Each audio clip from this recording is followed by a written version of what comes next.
you got worship collectives at every church basically under the sun at this point. What do you feel like was your Maverick moment? Like, what was that moment you knew, all right, I'm onto something. I am building something that is going to leave a legacy. My first tour. Okay.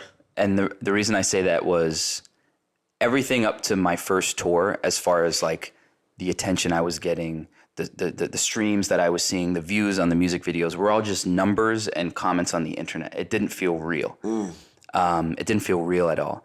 And the moment I put out my first tour, luckily it sold out, and then seeing them for real. And a big thing that I also didn't touch on earlier when you were asking about how, like cultivating that fan base and why I feel like people were really attaching themselves to this music was I also keep all my music clean. And what I noticed is at the show, so many families would come. Parents would be there with their kids, and they're both singing the songs. And I would meet a lot of them at meet and greets or after the shows, and they would always say like, hey, I bond with my son or daughter because we listen to your music on the way to school. We listen on the way to soccer practice. And so it's our thing together. And so now we come to the shows together. And so that to me was like when it felt real, like sort of like we were talking earlier. I'm like, did you ever have a moment where you stop and like take it in? You're like, not really, I'm not there yet.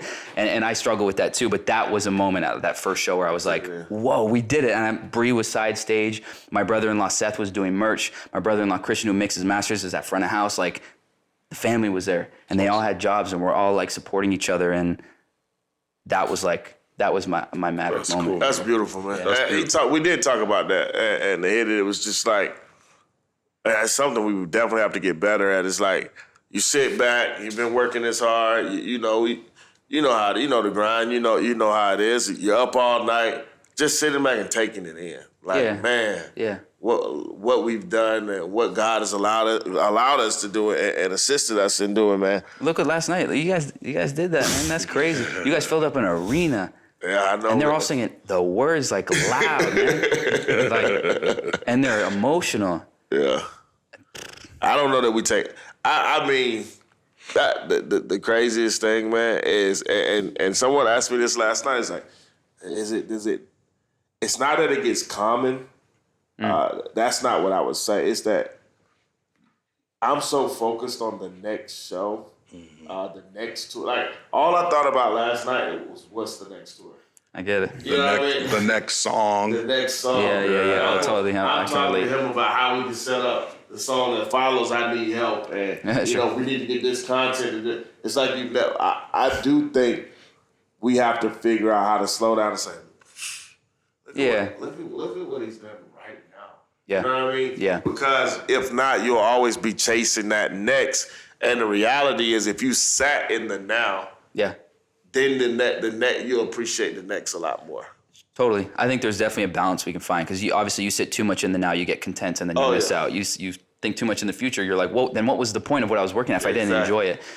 Yeah, I think my son has taught me that a lot, because like he kind of kids force you to slow down, and you realize how quickly they're growing up. So that's something I've been trying to work on, is just be present in that moment. And, there's the moment to be present, and then the moment to be like, all right, let's focus on that next thing. Absolutely. Finding that balance is tough, easier said than done. There was something that came to me when I thought about it. It's so real, because I think I've dealt with it this year, is that when things are good, you're generally chasing the next good thing. That's right. And what ends up happening, I think the reason why, because it's Mental Health Awareness Month, I think the reason why so many artists, or so many successful people, they fall into these deep depressions is because we generally don't slow down until we're not successful anymore.